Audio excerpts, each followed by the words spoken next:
Have you talked to the counselors about the shelters and stuff? The long-term goal is to focus on permanent housing as the end goal. And in addition to these enforcement actions, the state is also investing in increasing our affordable housing inventory so that people have a place to go, as well as allocating resources for the services so that people can get off the streets quickly and also help to stay in their housing in the long term. Dogs are all over it.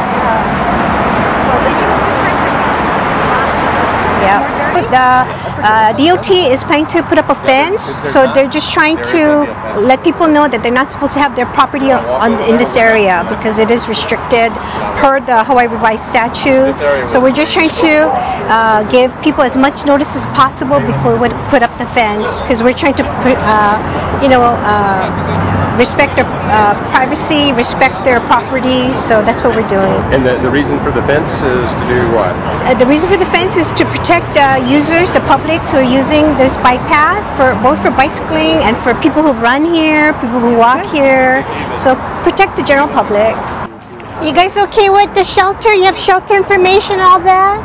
You guys good? You okay? All right. You guys doing all right? Okay. Thank you. Okay, we're giving people soft notice. Take care. That DOT is planning to put up this fence because this is an operational area for the Department of Transportation Highways. We are going to be using it to, store some stuff because our yard is not that very far away. So, and then tomorrow the guys are coming out again to try to, see what has been labeled as trash and then start dumping those. And then Friday they're going to come back again, hopefully with some more outreach people. And then on Monday they're going to start to put up a temporary fence.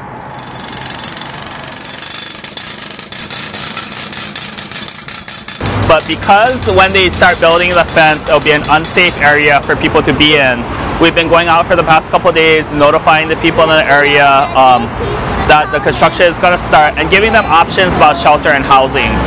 The main goal really is to connect people to the appropriate type of resources and also help to identify which items are trash that can be thrown away and which items are property that need to be stored for the longer term. So that's what we're doing this morning, and that's what we've been doing the past couple of days.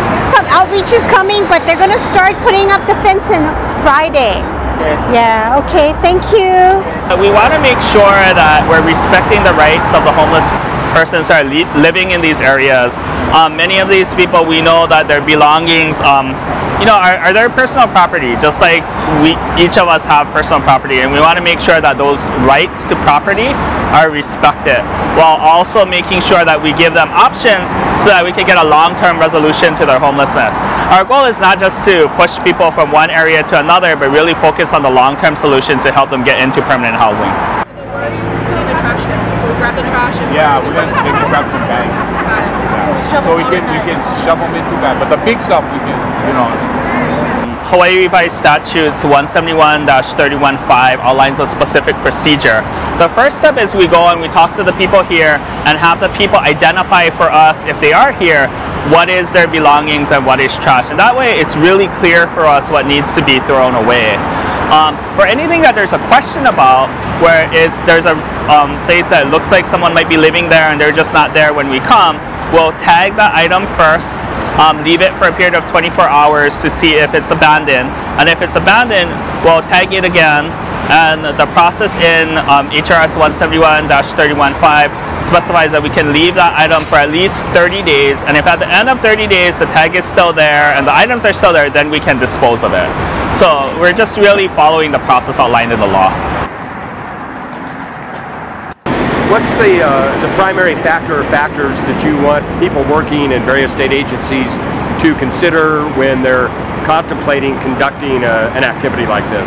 I think to make sure that we're always making sure that we do enforcement and outreach together at the same time. So while we're addressing the public safety issues, we're also providing opportunities for people to get into shelter and housing, and that we become familiar with the law, that we know what the requirements are that are already prescribed in statute or in our administrative rules, and just make sure we're following the laws and rules that are already there. So part of the difficulty is each agency, whether it's Department of Land and Natural Resources, Department of Transportation, DOE, or even divisions within an agency may have different administrative rules. So the first step is always to consult with your Deputy Attorney General, make sure you understand the administrative rules and the statutes, and then from there coordinate it with my office to make sure that we can connect the social service pieces to that.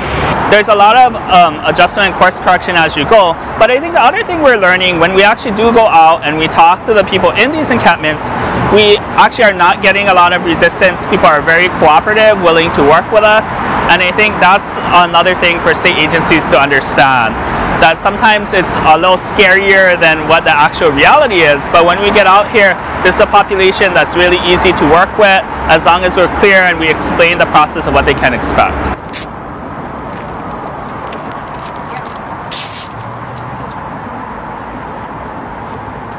And make sure that your public information officer, your communications department, and my office are in the loop so that we can coordinate the response. And also, really try to identify any other state agencies that may have surrounding properties that could be impacted and coordinate with those agencies as well.